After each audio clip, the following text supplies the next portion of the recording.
The air on the flight deck of the Akagi tasted of three things that morning: salt, cold steel, and destiny. I remember it with a clarity that age has not dimmed. The sea was a deep, placid indigo, stretching to a horizon that promised only victory. We were the Kido Butai, the mobile striking force. The four queens of the Imperial Navy: Akagi, Kaga, Soryu, and Hiryu.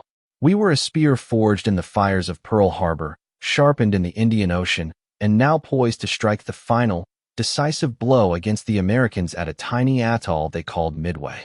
For me, Sub-Lieutenant Murata Kenji, a pilot of the Mitsubishi A6M0, there was no holier place in the universe than the cockpit of my fighter, waiting to launch from the deck of our flagship.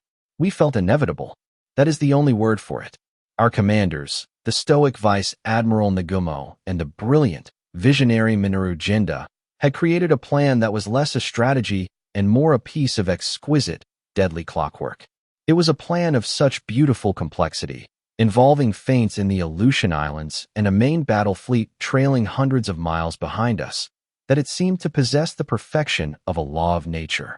The first wave, led by the peerless Lieutenant Joichi Tamanaga, had launched before dawn to shatter Midway's defenses. Our role, the second wave, was to wait. We were the executioners, armed with the magnificent Type 91 aerial torpedoes and armor-piercing bombs, ready for the moment the American carriers, the ghosts we'd been hunting since December, finally showed their faces.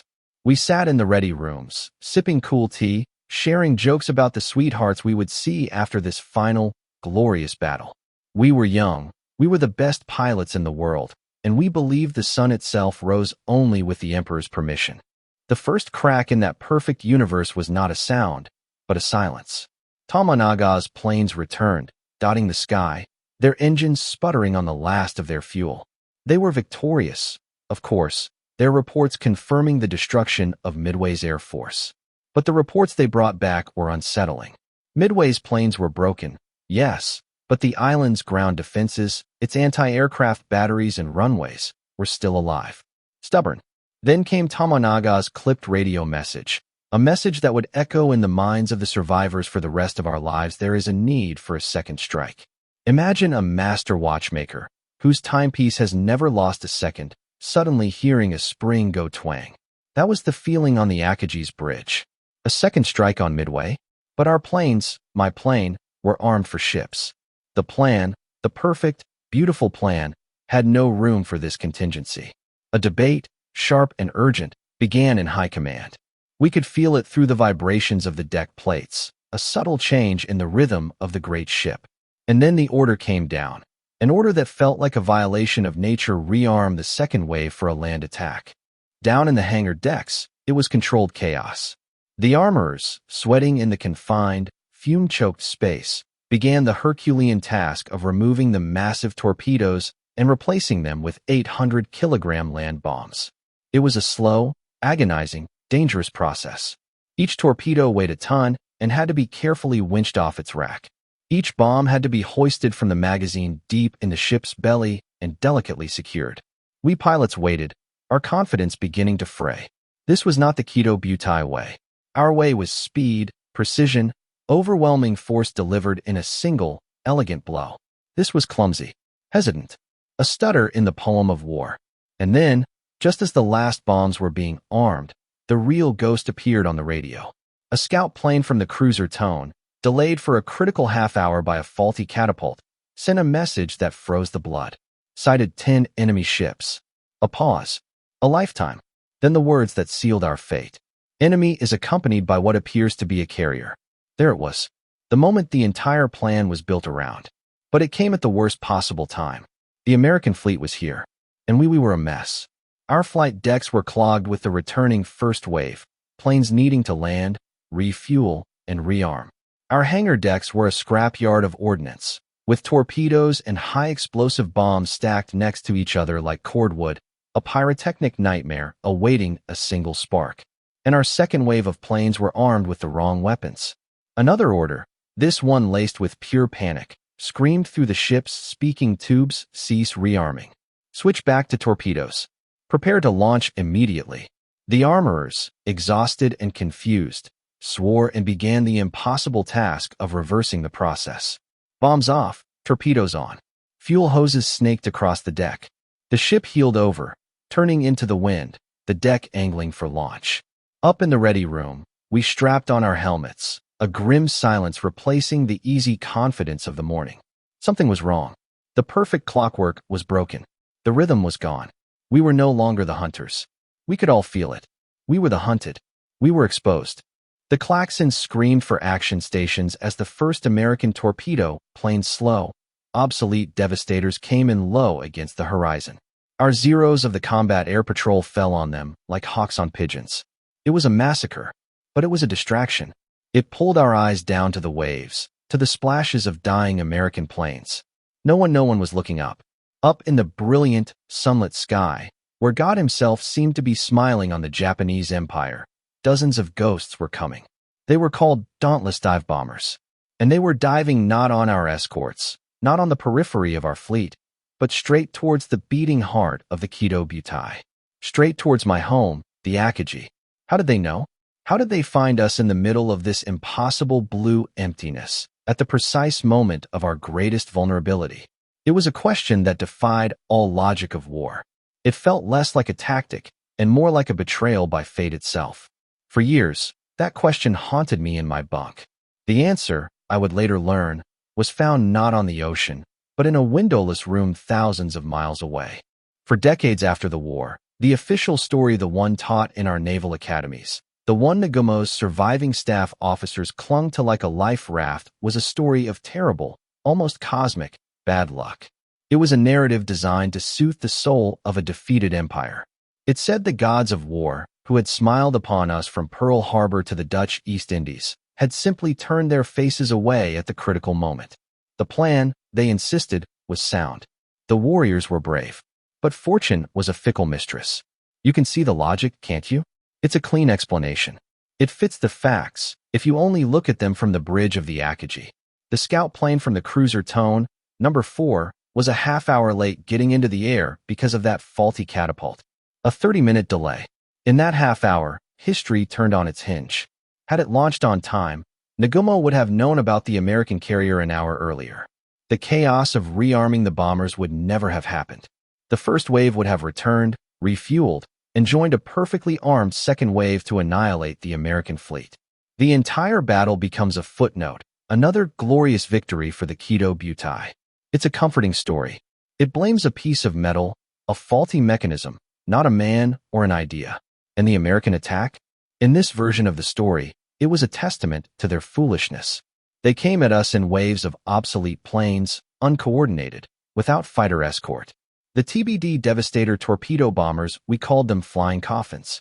Our Zero pilots, the best in the world, were carving them out of the sky with contemptuous ease. From the deck of the Akagi, it looked like a turkey shoot. It looked like proof of our superiority. We were watching the desperate death throes of a cornered, inferior enemy. That was the official explanation, a mechanical failure on our side, a suicidal blunder on theirs. Simple, tragic, and a lie. But there's a detail, buried in the American after-action reports, a piece of the puzzle that doesn't fit the neat story of bad luck. It's the kind of detail that, once you see it, turns a simple military engagement into a high-stakes investigation. It's the timing. The horrifying, impossible, perfect timing. The Americans didn't just find us by chance. Their attack wasn't just uncoordinated, it was so disastrously uncoordinated that it became a brilliant, accidental symphony of destruction. Imagine you're a master fencer, the greatest in the world. An amateur challenges you. He swings his blade wildly, leaving himself completely open. You effortlessly parry his clumsy attacks, one after another, laughing at his incompetence. You are so focused on this pathetic display, so confident in your own skill, that you fail to notice the challenger's true purpose. He isn't trying to score a point. He's just trying to keep your eyes fixed on his blade. He is the distraction. And as you prepare for the killing blow, you don't see the second man, the real assassin, stepping out of the shadows behind you with a loaded pistol. That was what happened to the Kido Butai at 10:20 a.m. on June 4, 1942. The American torpedo planes, the brave men of torpedo squadrons 8, 6, and 3 were the amateur with the sword. They knew they were going to die. They flew straight and level into a hurricane of anti-aircraft fire and the guns of our Zeros. Of the 41 devastators that took off that morning, only 4 made it back. They didn't land a single hit. They were a sacrifice. And we, the master fencers, took the bait. Our entire combat air patrol, every Zero we had in the sky, dropped down to sea level to slaughter them. It was a feeding frenzy. For those few minutes, our pilots were gods, untouchable, dealing out death with impunity. But in doing so, they left the ceiling of the sky, the vast, empty blue above 15,000 feet, completely unguarded. They had been pulled down from their watchtowers. The assassins with the pistols now had a clear, unobstructed shot at the heart of the fleet. The official explanation wasn't just wrong. It was a fatal misreading of the enemy's intent, a failure to understand that sometimes, in war, an army's greatest strength can be its willingness to bleed. This is where the story ceases to be about tactics and becomes a matter of life and death for an empire. To understand the gravity of that moment, you have to understand what the Kido Butai truly was. It wasn't just a fleet. It was the physical manifestation of Japan's will to conquer. It was our sword, our shield, and our soul, all rendered in 26,000 tons of steel and powered by steam. And the 4 fleet carriers Akagi, Kaga, Soryu, Hiryu were the jewels in the imperial crown. Let me try to explain it with a war college briefing. Imagine your nation is an archer. Your homeland is the bow. Your army, your industry, your people, that's the strength you use to draw the string. But the arrow, the thing that actually delivers the killing blow, that is your carrier fleet. Without the arrow, the archer is just a man holding a bent stick. He has no reach. He cannot project power. He cannot strike his enemy from a distance. The 6 carriers we started the war with were the only 6 arrows in our entire quiver. There were no replacements. Our industrial capacity, compared to America's, was a village blacksmith competing with a sprawling factory. We could build the bow, but we couldn't easily forge new arrows. Admiral Yamamoto knew this. He wasn't a fool. His entire strategy, the very reason for the Pearl Harbor attack, was built on this terrifyingly fragile premise. We had to win a decisive victory, and win it now. We had to shatter the American Pacific Fleet, sink their carriers, and break their will to fight before their industrial might could awaken. The war for us was a sprint against a marathon runner. We had to win in the first 100 meters, or we were doomed to be overtaken and crushed. Midway was designed to be the finish line of that sprint. It was a baited trap. The plan was to seize the island, forcing the remnants of the American fleet to sail out and meet us, where we would finish the job we started at Pearl Harbor. Then, and only then, could we negotiate a peace that would secure our new empire. Everything, every drop of fuel, every pilot, every torpedo, was riding on this single, audacious gamble. The stakes were not just a battle. The stakes were the war itself. If the Kido Butai were to be crippled, if we lost even 2 of our 4 carriers at Midway, the balance of power in the Pacific would shift irrevocably. Our offensive capability would be gutted. The archer would have lost his best arrows. Japan would be forced onto the defensive, a position from which we could never hope to win a protracted war against the industrial giant we had so arrogantly provoked. So when those dive bombers appeared in the sky above us, it wasn't just a tactical threat. It was an existential one. It was the sound of the entire strategic foundation of our war effort beginning to crumble. The loss of a battleship is a tragedy. The loss of a carrier is a catastrophe. It's the difference between losing a limb and having a dagger plunged into your heart. On the bridges of those 4 ships, our admirals weren't just fighting for an island in the middle of the Pacific. They were fighting for the very survival of the Japanese Empire. And they had exactly 5 minutes to win or lose. The clock was ticking, and with every tick, the whine of diving engines grew from a whisper to a scream that promised to tear our world apart. The mission was no longer about taking Midway. The mission was now survival. The first real clue that this was not a battle of luck, but a battle of minds, had arrived days earlier, in the sterile quiet of a code-breaking office deep within Pearl Harbor. It was a clue born not of bravery or military might, but of something far more potent intellect. The Americans, you see, had accomplished a miracle. They had found a ghost in our machine. Our naval communications were protected by a code we called Jan 25. It was a masterpiece of complexity, a fortress of numbers and symbols that we believed was impenetrable. To us, it was the voice of the Emperor himself, whispering his divine will across the vast emptiness of the Pacific, unheard and unseen by the enemy. We broadcasted everything using its ship movements, supply requests, operational orders for the Midway invasion. Our confidence in JN-25 was absolute. It was the ultimate expression of our supposed superiority not just in arms, but in intellect.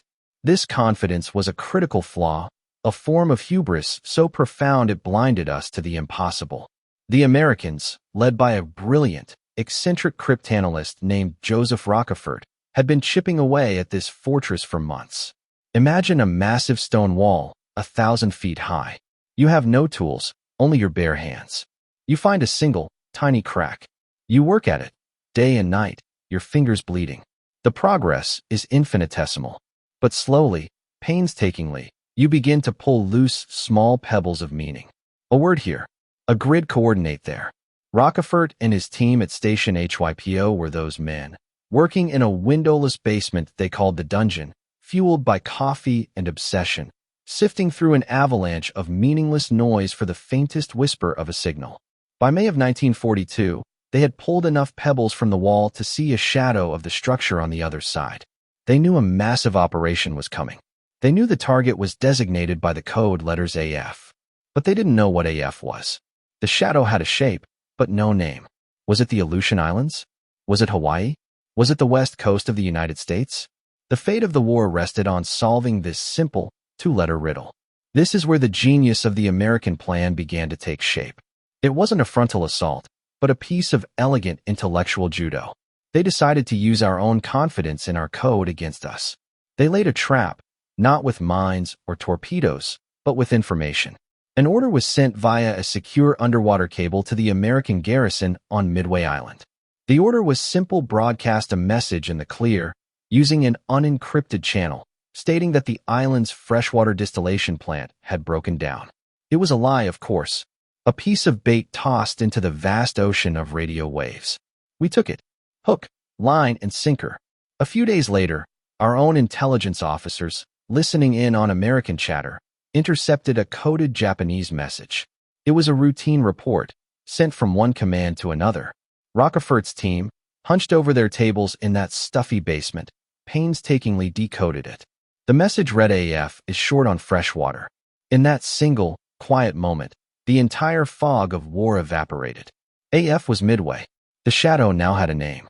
Admiral Nimitz, the American commander, now knew exactly where the blow would fall. He knew our target, he knew our objective, and he had a very good idea of our strength. The ghost in our machine had not just been seen, it had been forced to speak. And it had told our enemy the one secret that guaranteed our destruction. From that moment on, we were not sailing into a trap of our own making. We were sailing into theirs. Knowing the location of the attack was one thing. Knowing the time was another. And here, the Americans' brilliant intelligence coup ran headfirst into the sheer, brutal arrogance of our own operational doctrine. Yamamoto and Jinda had crafted the Midway plan with such meticulous, layered complexity that, even with the JN-25 code partially broken, it remained a phantom. It was a masterpiece of misdirection, a shell game played across 1,000,000 square miles of ocean. The American commanders, Nimitz and Fletcher, had the answer to the test Midway, but they didn't know the exact question. They knew we were coming, but they couldn't see the whole shape of the beast. Our plan was a multi-pronged hydra. A diversionary force was steaming for the Aleutian Islands, far to the north, to draw a portion of the American fleet away. Yamamoto himself, with the main body of the battle fleet, including the colossal battleship Yamato, was trailing hundreds of miles behind Nagumo's carriers, ready to pounce on whatever was left of the American Navy after the initial airstrikes. There were submarine cordons, invasion forces, screening fleets. It was a plan of overwhelming, undeniable power, designed to crush any possible response. For the Americans, the picture painted by their intelligence was terrifyingly incomplete. They were the blind man in a room with a killer. They could hear him breathing, but they didn't know where he was or when he would strike. Was the Aleutian attack the real one? Was Midway the feint? How many carriers did Nagumo really have? Our radio silence was absolute. The Kido Butai moved across the Pacific like a ghost fleet, a silent, gathering tsunami. This forced Nimitz into an incredible gamble. He had to trust Rockefeller's intelligence completely.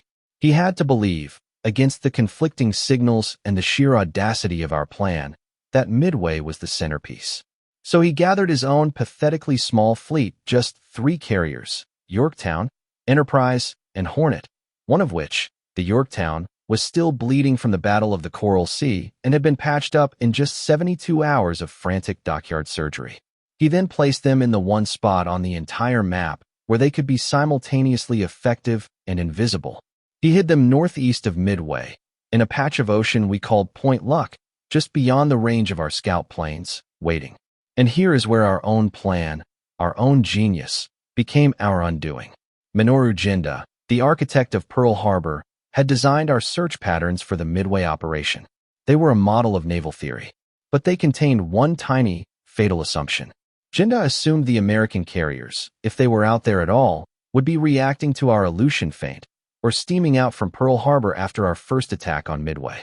He simply could not conceive it was an intellectual blind spot born of overconfidence that the Americans could already be there, lying in ambush, waiting for us. Because of this assumption, his search pattern for the morning of June 4th had a critical gap. It was a fan of 7 scout planes, spreading out to the east and south. But to the northeast, there was nothing. A void. An empty slice of ocean on the map where, according to his perfect plan, no enemy could possibly be. And it was in this precise slice of ocean, this blind spot in the mind of our greatest strategist, that the entire American Pacific Fleet was hiding.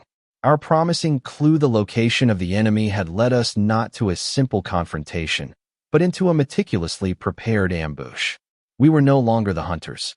We had been the hunted from the moment we left port. Just when it seemed the Americans had played their hand to perfection, the brutal friction of war intervened. The plan on paper, so elegant in Admiral Spruance's flag plot, began to disintegrate the moment it met the vast, unforgiving sky.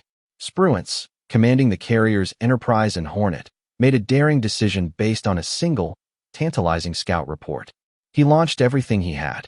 116 aircraft fighters, torpedo planes, dive bombers rose from his 2 carriers, a massive mailed fist aimed at the coordinates where he believed the Kido Butai would be. It was the right call, but it was a call made in the dark, and in war, the dark is filled with monsters. The primary monster that morning was navigation. Imagine trying to find a handful of moving specks in an area the size of France, with nothing but a compass, a clock, and a notoriously unreliable estimate of wind speed. The American air groups flew out towards the last known position of our fleet, a position that was already hours old. We, of course, were not sitting still. We were steaming towards Midway. The American strike package, in its entirety, flew to where we had been, not where we were. The fighters from the Hornet, running low on fuel after a fruitless search, had to turn back. The ship's dive bombers, finding nothing but empty ocean, made the independent decision to turn south, towards Midway, hoping to catch us there. They found nothing. Most had to land on the island, their fuel tanks dry. The Hornet's torpedo squadron, led by Lieutenant Commander John C. Waldron, made a different, fateful choice. Waldron was a man possessed by a single, burning conviction. He disregarded the official heading. He was a hunter who could smell his prey. He turned his squadron north, guided by what his men later called a warrior's instinct, flying directly towards the true position of the Kido Butai. He flew alone, without a single friendly fighter to protect him. This is the moment the American plan completely fell apart. Their single, powerful fist had unclenched into a scattered collection of desperate, lost fingers. The coordination was gone. The element of surprise seemed lost. It was shaping up to be a textbook example of a failed carrier strike. From the bridge of the Akagi, it would have looked like the height of incompetence. A squadron of torpedo bombers here, a gaggle of dive bombers there, all arriving piecemeal, ready to be slaughtered by our superior Zeros.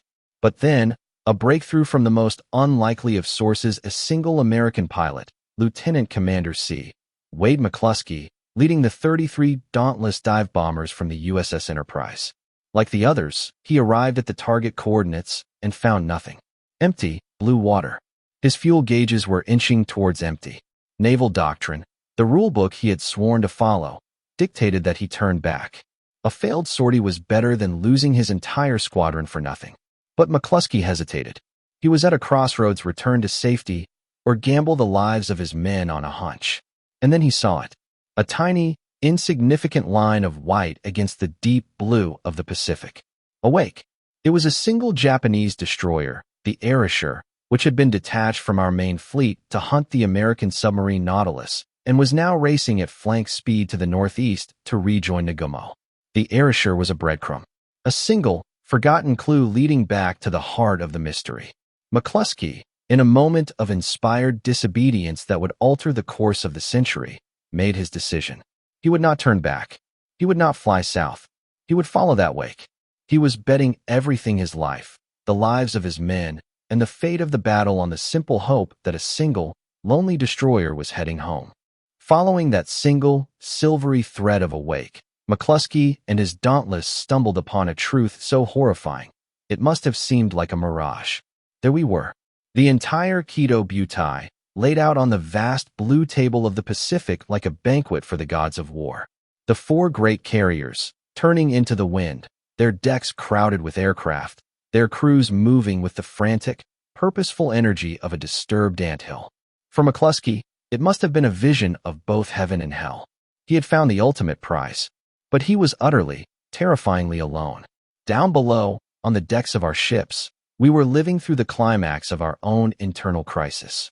The order to switch back to torpedoes had turned our hangars into arsenals of chaos.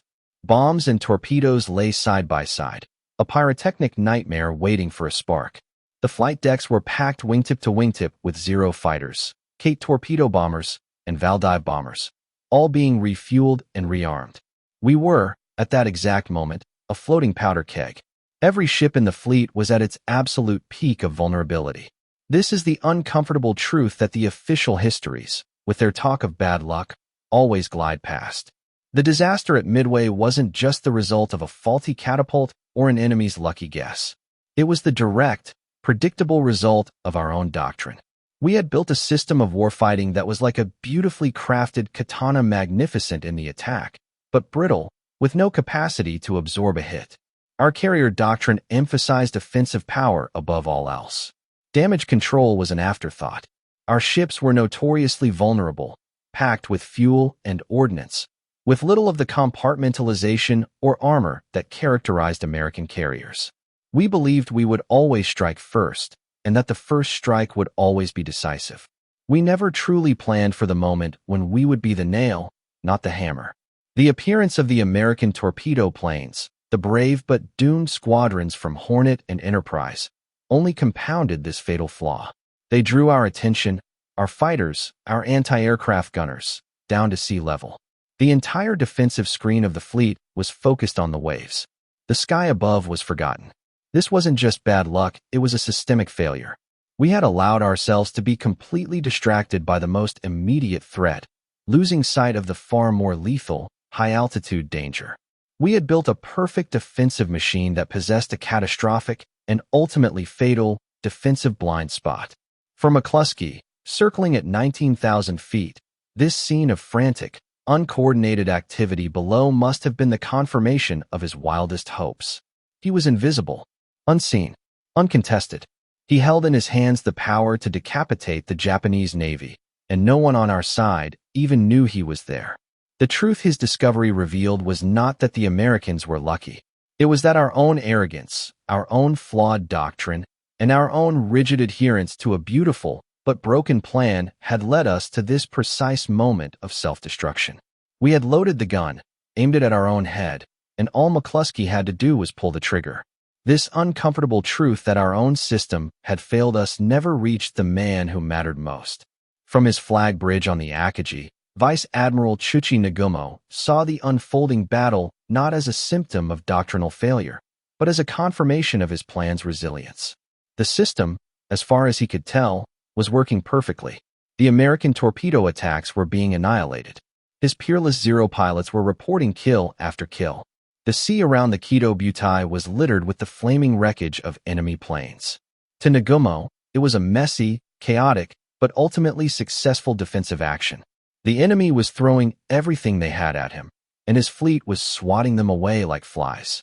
His staff officers, men like Jinda and Oishi, were consumed by the immediate, frantic problem launching their own counterstrike.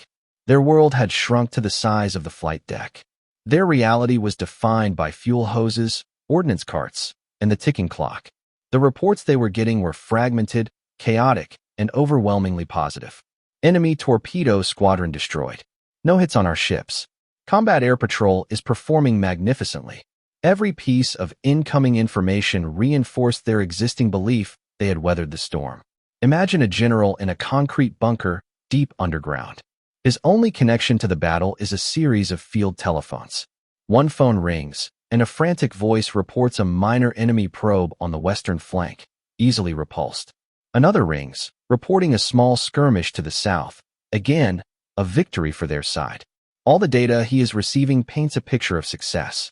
He has no way of knowing that a silent, unseen enemy force has just rappelled down the back wall of the bunker and is about to blow the door off its hinges.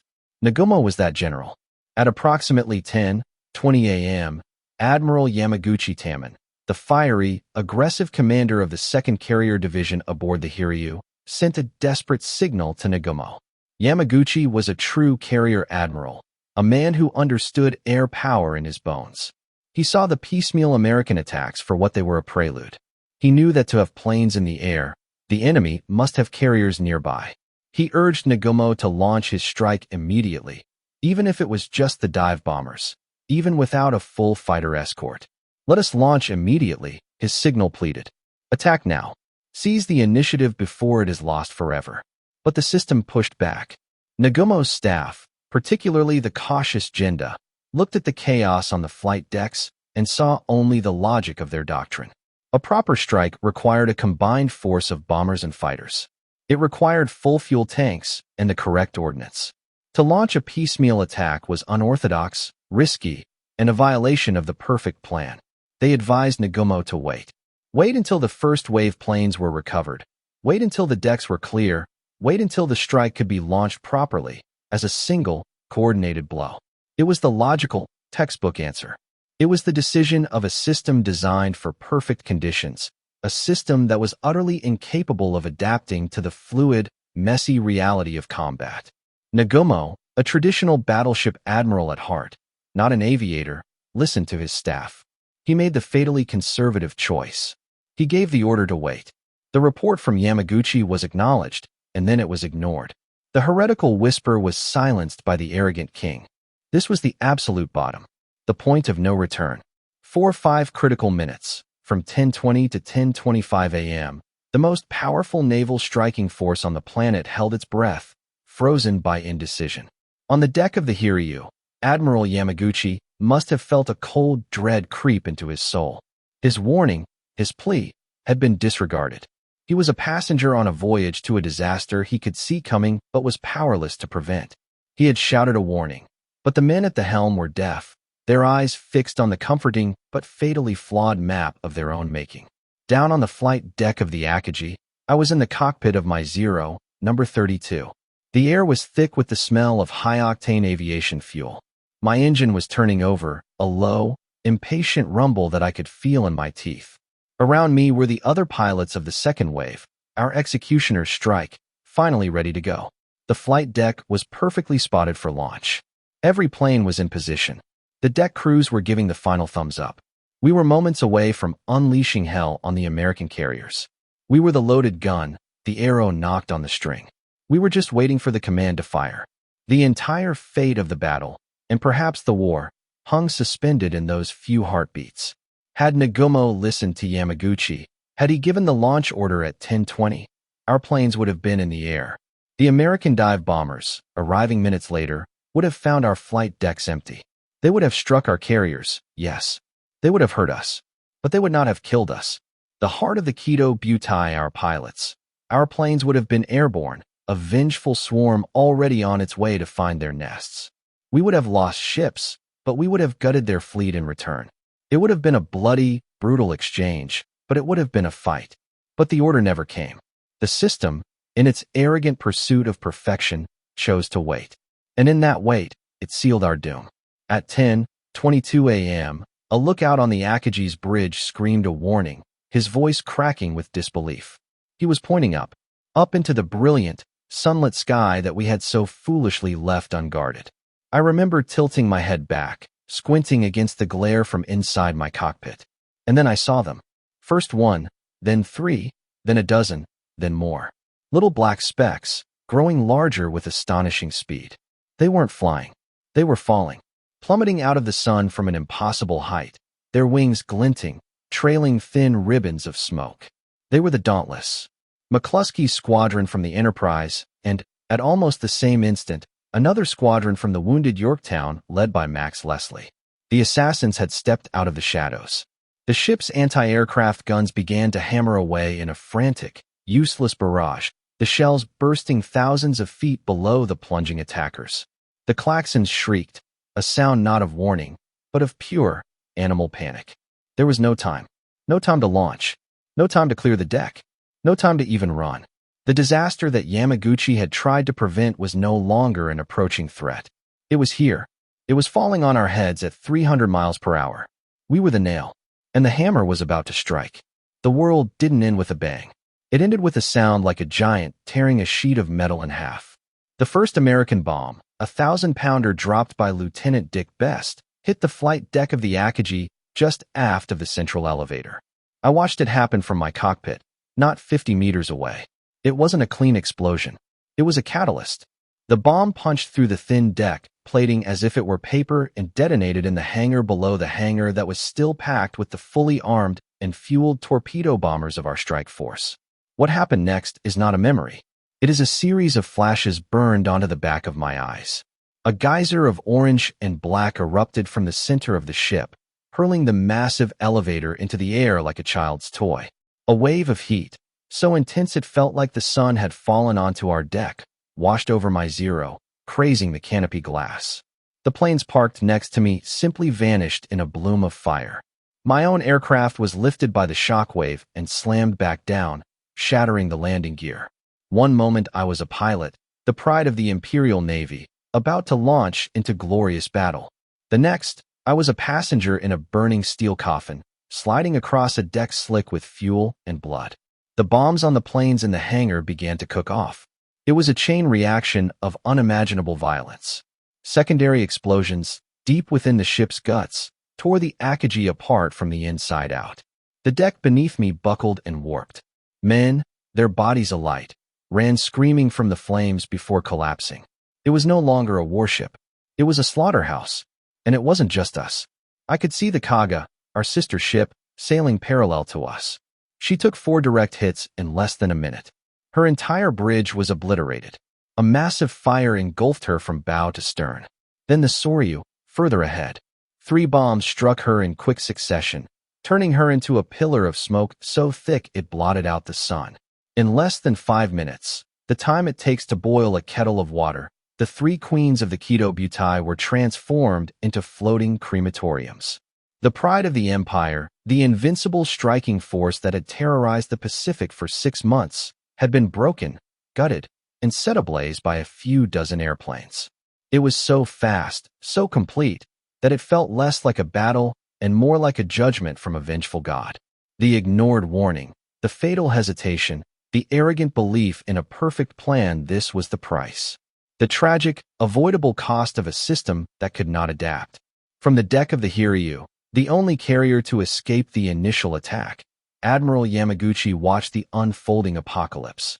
His worst fears had been realized in a storm of fire and steel.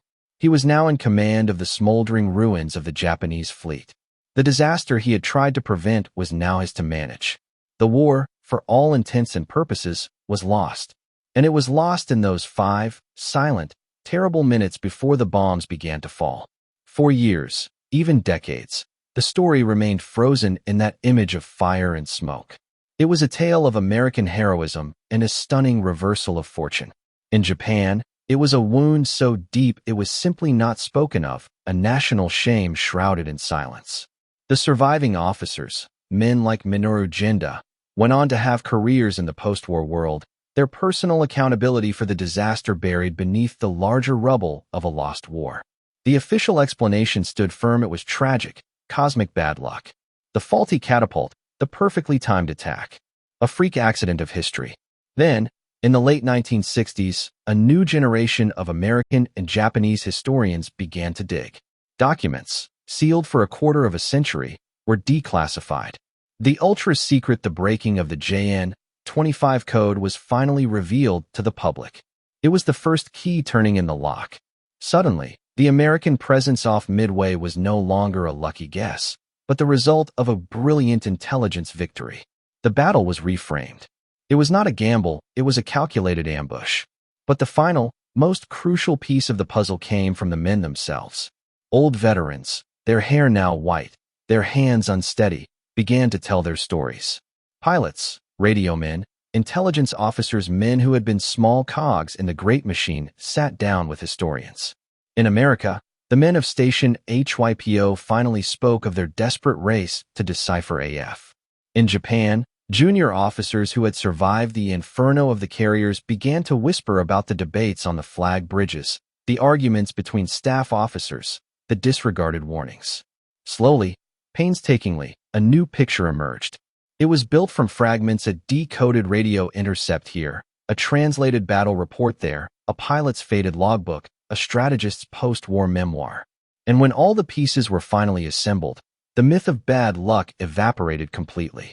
The declassified file, the collective testimony of a generation, revealed a truth that was far more complex and far more human. It wasn't fortune that had failed us at Midway. It was foresight. It was not a flaw in our machines, but a flaw in our thinking. The men who had been ignored, like Admiral Yamaguchi, were finally vindicated by the stark, undeniable clarity of the historical record. The truth had been there all along, buried in the fog, waiting for the quiet work of the archivists to bring it into the light.